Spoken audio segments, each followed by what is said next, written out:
All right, welcome back to the Destination Unknown Dude channel. We are in the midst of a ton of rainfall. Manila is flooding, and we're not far from flooding. You can see over there, it's getting close. It's getting close. Those houses right there, it's getting close. This river normally has banana trees all on this side, and it's just that side that's the river, and it's way further down, but it's expanded. All these banana trees are done. See, there's a little baby that's still there, but it's gone down since this morning, but it was raining hard all night, non-stop. I woke up a few times just to check, make sure the house wasn't floating away, but it wasn't. But we're about 400 meters from this river right here, and the river goes around a corner. You can see up there, it goes around a corner, and that corner is the most vulnerable area, actually. Anywhere the water turns is going to put extra pressure on the bank. So if it's going to pop, it's probably going to pop down there.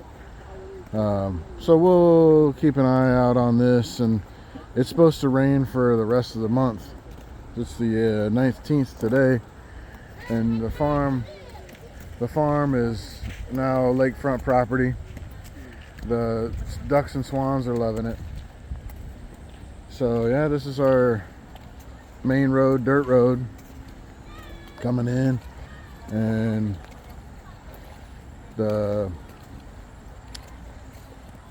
you can still see some trash over here. Filipinos, they don't respect the environment the same way that other people do, especially in the province. They'll just throw the trash bags out. They just throw the trash bags along the river, and when it goes down the river, they think it's taken care of. And in our area, there's trash drama. The trash trucks haven't been running for a month and a half, so we've been burning our trash. It's unfortunate that we have to do that as well. It's just, it's just a different operation. It's just run differently. So this is the way it is out in the Philippines. It's just not modernized to the extent that it could be and will be in the future, I'm sure. And I think that the Philippines is one of the #1 contributors to ocean plastics. And it doesn't surprise me at all after seeing what I see happen in this river by our house. We had a maid one time ask, "Oh, do you want me to take the trash down to the river to throw it away?" Like, no, no, we're not taking trash down to the river to throw it away. That's not what we do, but that's what they do in the province. So that's just how they were raised, is you make your problem somebody else's problem. I'm not sure where we're going. We're walking along the street, but look, there's your trash dump right there. So in the Philippines, you don't really want riverfront property because of the trash and also the flooding risk.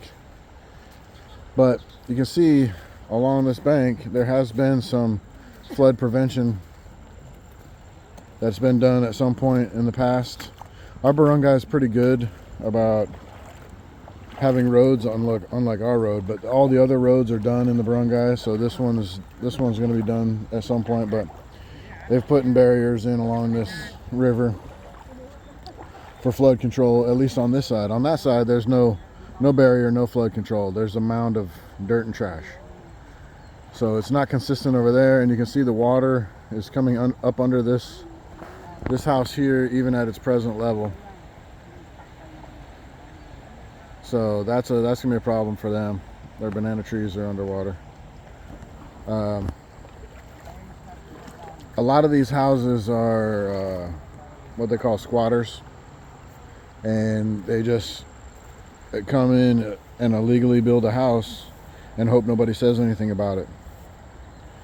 So that's what a lot of these houses are here, is they just come and they just build it, and if somebody says Otherwise, then they have to fight that fight when it comes down to it. But that's most of these houses that are super close along this river. They're not built legally. They're just built.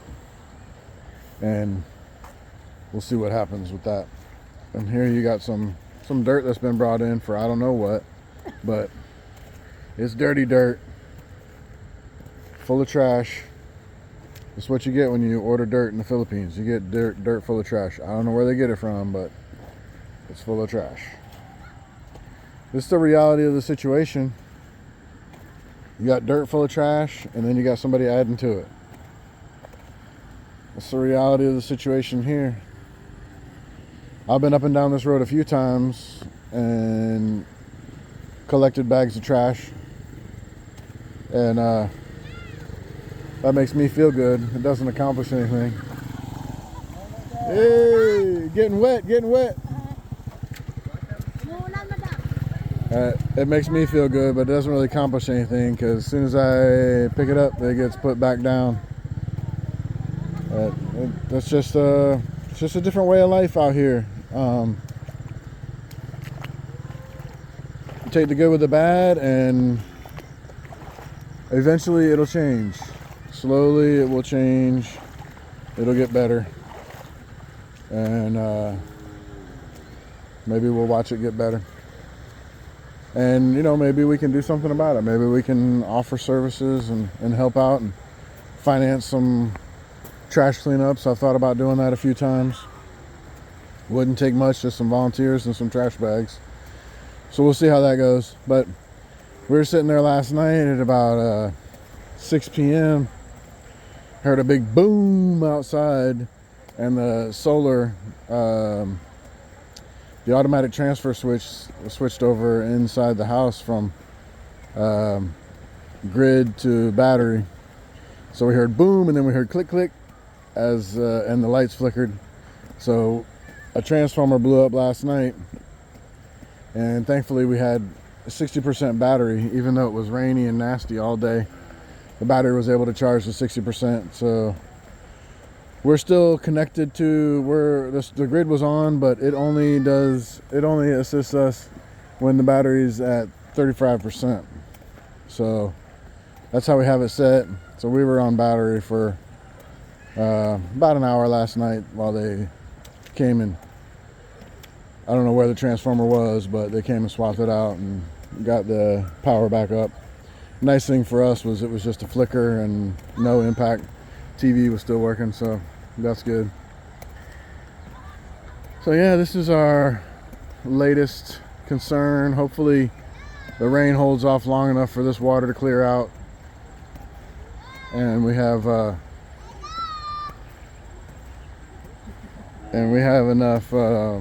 enough time for this water to clear out before more rain adds to it, because it's supposed to rain for the rest of the month. So the rainy season is here. There's 3 typhoons queued up out in the ocean. We'll see how we do. The farm over here has 6 cows now, and the cows, you might have saw the cow across the street. It's over. One of them is over here. They're just out grazing. Let's see if I can get him with the camera. Oh, he's running away. She's running away. They're a bunch of females. So cows are easy here. They just eat the grass. They don't supplement their food, at least that I know of. So he has some goats over there. The goats are minimized at the moment. They have some babies. I think they're in one of these huts that's flooded, but there's a couple levels inside there, so they might be holed up in there out of the water. But he's got some ducks and some geese that are loving it. And I'll probably have to turn the camera off because they're going to raise hell when we walk by. But they're loving all this water.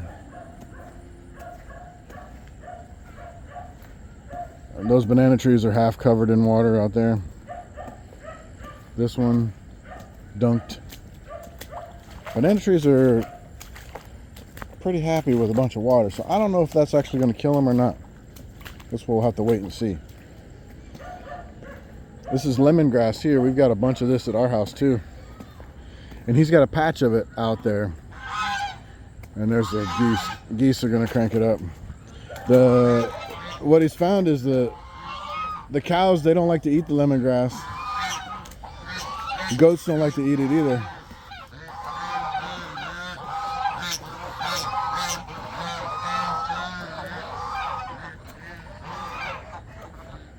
You don't need a guard dog when you got those fools.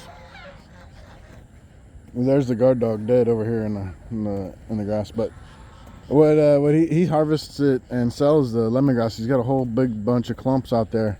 Lemongrass is super easy to grow. We've got a bunch of it at our house too. But he found that the animals don't like to eat it, so it works out good. Good symbiosis right there between the animals and trying to grow a crop. So there's his patch of lemongrass. The animals don't like to eat it, so good for him. He can still harvest it and not have to fight with the animals over it. But here's the vacas. That's the Tagalog word for cow. And these guys are an Australian variety, kind of like the Brahma. You got a humpback Brahma bull. And the reason they're here is because they're well adapted for the heat. Normal dairy cows or other cows that you might know about in your country, back home or whatever, they don't really do well here in the heat. These guys are pretty well adjusted to the heat and the lack of water a lot of times. So they're popular here as cattle. And you'll see the water buffalo too. The water buffalo are farming tractors. These are just for breeding and milk and meat. So that's what these guys are doing. They're not tame. They're not going to let us get close. But they tie one up with the rope to like a stake in the ground. Like this guy's tied up to a stake in the ground. I think the stake might be right there. But if one is in an area, the other ones will stick by it. So they only really have to tie one of them up. And then the other guys will just hang out. You're going to let me pet you, huh? No. You're going to pet you. That's as close as I've been able to get to one of those. But definitely don't want to get trampled by that motherfucker. And there's some mini horses out here. The same farmer guy there on the corner that's flooded out. He's letting the cows graze here. And over here are some horses. And these are typical Filipino size horses. They're real small. And they use these for tourist type stuff. You know, let the kids ride on them or whatever. And they also have them, they'll pull the funeral procession. They'll pull the casket down the road. They'll do it up and make it pretty and put a horse in front of it and pull it down the road. So that's what they pretty much use the horses for, is just for show and tell and funerals and stuff. So there's your horses right there. They're real small. So those guys are out here grazing. They don't necessarily love it getting rained on all night, but they do just fine. We're probably gonna have to take Elog, the baby cat, to the vet. It's not feeling too good today, and we haven't ever taken it to the vet since we've been nursing it back to health. So it's had diarrhea, so I'm thinking it's probably got some parasites and other who knows what going on. And mama talks like we don't care, let it die. But if we let it die, she's not gonna be happy either. So we're not gonna let it die. We'll take it to the vet probably in here in a little while, see what kind of drugs we can get it on, and then fatten it back up and put it back into service. So that's what's going on here. We are flooded out. But yeah, if you come to the Philippines, you know, and you're out in the province, you're gonna want to have some boots. Thankfully, they sell them everywhere here. We are flooded out here, but it could always be worse. That river pops, and we will be underwater for sure. We'll be sandbagging it. All right, y'all, that's what we're up to. Catch y'all later. Destination Unknown Dude. Ow!